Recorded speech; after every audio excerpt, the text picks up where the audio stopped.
Alors, on replonge dans les résolutions en contexte algébrique.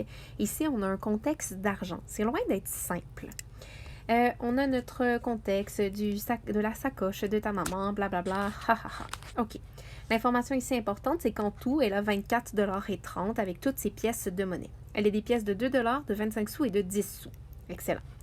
J'ai une première phrase de dépendance. Ici, on me dit qu'elle a 2 fois moins de pièces de 2 $ que de 25 sous. Les 2 $ dépendent des 25 sous, sont exprimés selon le nombre de 25 sous.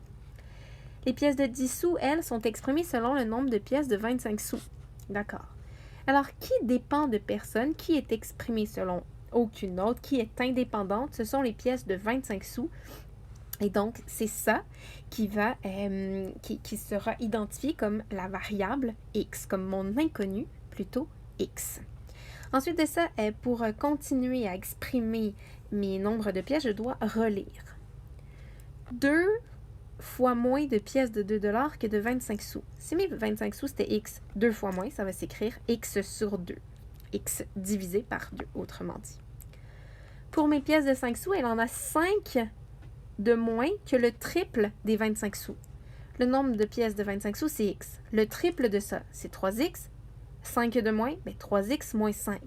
Fais attention, j'en ai qui font l'erreur de l'écrire comme étant 5 moins 3x. Et ce n'est pas la même chose, c'est pas bon cette expression-là.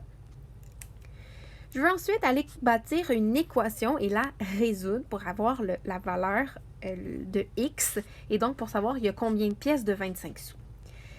Pour créer mon équation, il faut faire super attention. Dans le fond, ce que je vais devoir faire, c'est multiplier la valeur de chaque pièce par le nombre de pièces. Fait que 25 sous fois x. À ça, j'additionne 2 $ fois x sur 2 et finalement 10 sous fois 3x moins 5. Et là, ben, on fait attention parce qu'il y a des sous et il y a des dollars. Fait qu'il faut que je les exprime pareil, selon une même unité. Fait que tiens, mes sous, je vais les écrire comme des dollars. Je vais avoir 0,25 $ pour mes 25 sous et 0,10 $ pour mes 10 sous.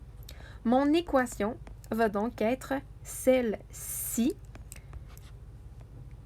Mes 25 sous fois mon nombre de 25 sous, ma valeur de mes pièces fois mon nombre de pièces de 2 $, ma valeur de pièces de 10 sous fois mon nombre de pièces de 10 sous, et tout ça me donne le fameux total de 24,30 $. Après ça, ben, il te reste à résoudre la valeur de x, à résoudre cette équation pour trouver la valeur de x. Tu vas trouver le nombre de pièces de 25 sous. Pour avoir le nombre de pièces de 2 $, tu reviens, tu dis, ah ben c'est x divisé par 2. Tu l'as ton x là. Fait que tu le divises par 2. Et pour avoir le nombre de pièces de 10 sous, tu fais 3 fois la valeur de x moins 5. Pour vérifier si ça a du sens tout ça, tu regardes, est-ce que ce que tu as obtenu comme nombre de pièces de chaque affaire, là, est-ce que ça te donne réellement un total de 24,30 $? Et fais attention parce que la question qui est posée, c'est de savoir le nombre de pièces au total. Donc, en tout, il y a combien de pièces? Ce serait une addition du nombre de pièces de 25 sous, de 2 $ et de 10 sous.